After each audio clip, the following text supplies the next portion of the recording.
What is up, guys? Welcome back to the channel. As always, thanks for coming back. So today we are going to be finishing some of the projects and products from the last couple of weeks and couple of videos that we haven't had a chance to really finish 100%. And that's going to be the rear 2017 Plus bumper brackets and the drum seat brackets for the OBS truck. So let's jump right into it. The first thing that I want to work on is the seat brackets for the drum seats that I installed in the last video. If you didn't watch that video, you can go ahead and check it out right over here. But basically we installed this, and I'm a horrible YouTuber. I completely forgot to tell you exactly what this is. It's basically a drum seat from the 2018s and down, Silverados and Tahoes. I can't remember exactly the years, but basically not the current generation, but the one right before that. That's what these come from. I'll leave the actual year range right here. And I absolutely love these drum seats, center consoles. People call these things differently. I call it a drum seat. If you missed the video, like I said, it's a really nice, high quality seat with actual cup holders that work really good. Some really nice, decent storage. They have two 12-volt outlets, one here, one in the back of the seat, two USBs, and aux. I haven't wired any of that in, but it's there. The actual seat, like I said, it's not that comfortable, but we won't really be using it for that. Also, again, a whole bunch of storage. And basically what I want to fix in it is I want to do two things. I want to move it about an inch further forward, and the rear brackets didn't really exactly fit the way that I wanted them to, and I didn't want to sell you guys a product that I wasn't exactly happy with. So we're gonna fix just those two issues before, like I said, I post them for sale. Also, one thing that I'm actually pretty happy about this thing is that it actually made these seats not look as ugly. Like, it made the interior look a little bit better, bringing more into this century. I also deleted all the wood trim this thing came with. So if you guys haven't seen this truck yet, it's a 1993 F350 Centurion, and these trucks were the most 90s trucks you could probably get. They had like wood paneling all over the truck, kind of like this. That's basically the last of the wood that's left in the interior of this thing, but they had like that wood center console right here that I took off, wood on the door panels, very 90s. But basically, to getting rid of that wood center console, as well as the armrest that these seats used to have, actually made this interior look way better, like even the seats. But anyways, that's just what I think. Okay, so we've got the old console out, we've got the new console out, and I took some measurements from that. I understand my scribbles, don't worry. And now I'm taking some measurements of the actual floor of this thing. Now, one thing that you might notice, and you might think that it's kind of weird, is how I did this front bracket. And basically the way that I did it like this is because on the underside, and I might show you here in a little bit, but on the underside, basically where these things bolt into, it has a nice flat area. So that's why I did it right there. So when you drill out your holes, it'll basically hit that spot that's nice and flat, and you can use either rib knobs or just a washer with a bolt and a nut, whatever you want to use. And actually maybe a bolt with a washer and a nut might be better, because it'll distribute the load a little bit better underneath it. But like I said, you can do whatever you want. So that's why it has this little angle that goes up and it's not aligned with the bracket, so that this can actually hit the mounting point for the center console, and then it can hit that nice flat spot under the truck. So basically this is what I'm talking about. That and that are the rib nuts for the center console, and as you can see, it has that nice flat spot that you can drill into. Now, if I'm being honest, obviously there's a lot of different cab configurations: manual, automatic, 4x4, two-wheel drive. So I don't know how these brackets will work with all of those models. Unfortunately, I can't guarantee you the fit with them. I know that on this truck it'll fit. In this cab configuration, at least, it'll fit. Like I said, I'm not sure on the other models, but something that you can do real quick to make sure is just look under your cab and see how it looks under there. If it looks similar to this, you'll probably be good. Also, you can measure your seatbelt distance on this thing. Is about exactly 14 inches on center. So anyways, now that I've got all these measurements, I can go back to my computer and actually design a bracket that will work properly. So I'm gonna go ahead and do that. Okay guys, so we finally have a set of brackets for the drum seats that are done, that I'm proud of, and that I can sell to you guys. So let me show them to you real quick. And this is basically what we came up with. The front, like I said, I moved it forward about 1 inch, and we added these little reinforcement on each one of the bends. That way it's nice and sturdy. Again, it's a one-piece design. We made this a little bit thicker too to make everything a little bit stronger. And again, not a lot of change with this one, but still looks nice, look really good. It's got its riv nuts in there, that way you don't have to mess with the bolt and the nuts. Now for the rear one, this was the one that really changed a lot. We basically went from that two-piece design to this single piece that ties in together. Again, also with its riv nuts and a little support here in the back to again make it nice and sturdy. We also made sure that this cleared as best as we could with the seatbelt bracket, with the seatbelt little bracket. So basically it clears this little bracket. The front side, again, really not a lot of change with that one. Now as far as installing, I'll obviously gonna show you the whole process, but the way that I would do it, and pretty much the only way that you can do it, is install the rear bracket first, get that installed, get it nice and tight, get it centered on your bolt holes right there, and get those tight. Then put your jump seat on, put those bolts on, and then you should already have this bracket on the jump seat. And come down, mark your holes, take the jump seat back off, drill your holes, use whatever mounting hardware you want to use, put everything back together, get everything tight, and call it a day.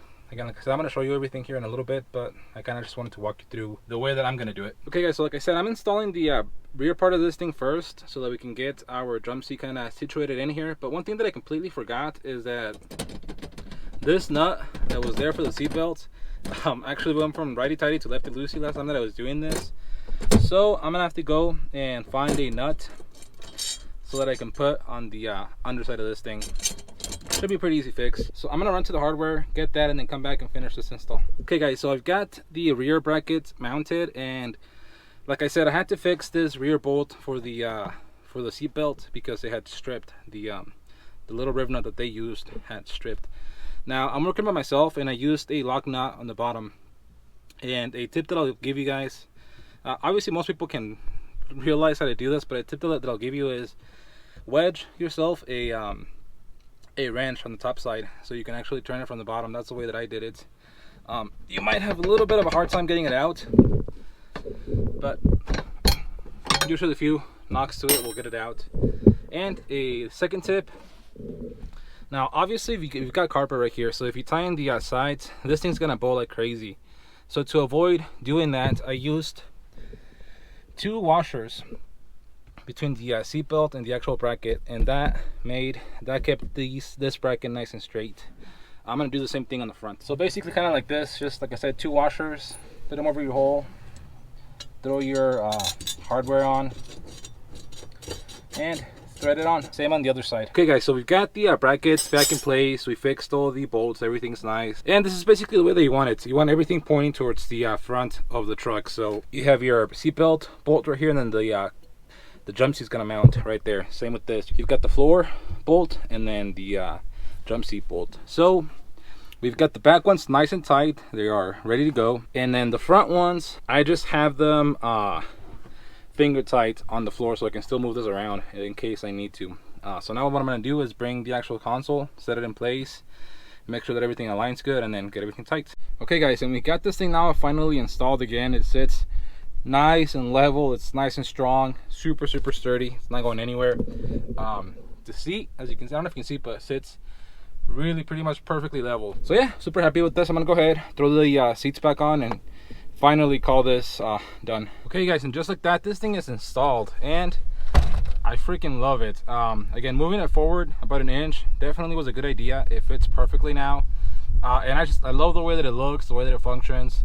And like I said, it just makes the interior of this truck look that much better. So now on to the next thing. Okay guys, real quick before I forget, in last week's video, I asked you a question about if you guys would rather see me swap a Cummins or a 6.0 POWERSTROKE into the Centurion dually, and pretty much everyone, without exception, 100% of you guys want to see a 6.0.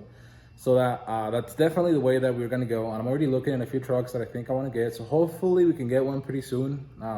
Again, what's holding me back is the space. But anyways, my question to you is, though, with the 6.0, now with all of this, you know, emissions BS and whatnot, what's a good place to get, or how could I get all the parts to make the 6.0 run like it should and breathe like it should without all that stuff, you know, that harms it, if you know what I mean. You know, it's weird right now with the whole emission stuff, but definitely send me a DM or an email or leave a comment down below and let me know where I can get all that stuff, because I've been looking and all the big companies that used to carry that stuff, obviously they don't anymore. So that's like something that I'm wondering, where the heck can I get all that stuff nowadays? So anyways, back to the show. Okay guys, so we moved on, like I said, to the back of the truck, to the rear bumper, and as you can see, I have that pulled off, I have it out to the side. And if you remember from the last video, I'll put that over here too, just in case you guys haven't seen that video where I tried to install this bumper and I sort of succeeded, but there were two things that were kind of not fitting perfectly with it. What was wrong with these brackets is that they were too far up and too far in. So it was doing a couple of things. It was hitting the side of the truck right here. As you can see, I scratched the hell out of it. And it wasn't letting the tailgate open all the way. So I just made those changes to these new brackets, and they should fit just fine now. So I'm gonna go ahead, just throw them on, throw that bumper back on, and hopefully everything fits good. Okay guys, so update time. We have the rear bumper installed, the tailgate clears, everything looks good. It has plenty of space now here in the corner. But if I'm being completely honest with you guys, and you guys know that I wouldn't sell you anything that I don't like, but I'm not in love with the way that that bumper looks. Like that gap, in my opinion, is too big. So see that big old gap? If you ask me, I think that it's too big. And it has to be that way because these stupid little wings don't let the tailgate open if it's any higher. So I think what I'm gonna do is I'm gonna keep this one on until I can find like either an F-150 or a 2016 down. I think those don't have that little wing, and then the F-150s have it, but it's way smaller. So I think I'm gonna do that. The brackets will still be on the website and they'll still be for sale. Just because I know that some of you guys have been asking for it, so if you want it, it'll be there. But this is basically what it looks like. And it might just be that I've never been a big fan of these bumpers on these trucks. I actually really like the OEM bumpers. So if I find one of those, I might just end up using that. But yeah, for now, that's how it turned out. Okay guys, so the jump seat was a huge win, in my opinion. The rear bracket, the rear bumper, not really.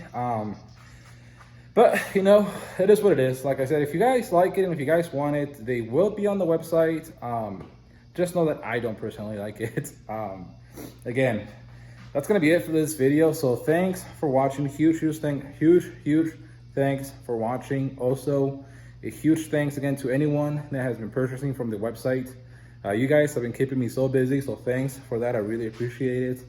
And just thanks for watching. Thanks for leaving a like. Leave any comments down below, whatever you want to ask. I try to get back to everyone. And don't forget to subscribe, and we'll see you for the next one.